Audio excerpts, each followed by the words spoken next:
ప్రభుత్వ నిబంధనలను తుంగలో తొక్కి ప్రభుత్వ ఆదేశాలను పట్టించుకోకుండా కొన్ని ప్రైవేట్ స్కూల్ యాజమాన్యం స్కూల్ యూనిఫామ్లు కావచ్చు మరియు బుక్స్ కావచ్చు ఇలాంటి ఎన్నో విషయాల మీద ప్రభుత్వ నిబంధనలను ఉల్లంఘిస్తున్నారు.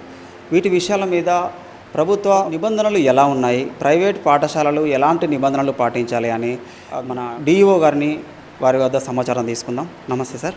నమస్తే. 2024-25కి సంబంధించి రాష్ట్రంలోని అన్ని పాఠశాలలు కూడా ఈ సంవత్సరం అకాడమిక్ ఇయర్ 12 జూన్ నాడు ప్రారంభమైనాయి. దీనికి సంబంధించి గవర్నమెంట్ పాఠశాలన్నిటికీ కూడా టెక్స్ట్ బుక్స్, యూనిఫామ్స్ అన్నీ పంపించడం జరిగింది. అయితే ప్రైవేట్ పాఠశాలలకు సంబంధించి చాలా చోట్ల ప్రైవేటు పాఠశాలల ప్రెమిసెస్లో పుస్తకాలు కానివ్వండి, యూనిఫామ్స్ కానివ్వండి, షూస్ కానివ్వండి, టై కానివ్వండి, ఏవైనా కానీ అమ్మడానికి ప్రభుత్వ నిబంధనల ప్రకారము వీల్లేదండి. ఎక్కడైనా కానీ ఇట్లా అమ్ముతున్నారని మా నోటీస్కి వచ్చినట్లయినా తప్పకుండా మండలాధికారులతోని సంబంధిత అధికారులతోని వెరిఫై చేయించి చర్య తీసుకుంటాము. కొన్ని పాఠశాలలు అయితే అధిక ఫీజులు కూడా వసూలు చేస్తున్నట్టుగా తెలుస్తోంది.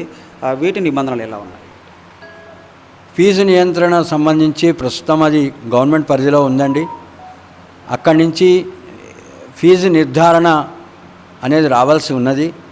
నిర్ధారణ వచ్చిన మరుక్షణమే మేము ఆయా పాఠశాలలకి మానిటర్ చేసుకుంటూ గవర్నమెంట్ ఇచ్చిన నిబంధనల మేరకు ఫీజు వసూలు చేసే విధంగా చర్యలు తీసుకుంటాం. సో ఇలాంటి నిబంధనలు ఉల్లంఘించిన పాఠశాలలకు ఎలాంటి చర్యలు తీసుకుంటారు? ఫీజు సంబంధించి ఇంకా మనకి నిబంధనలు రాలేదు.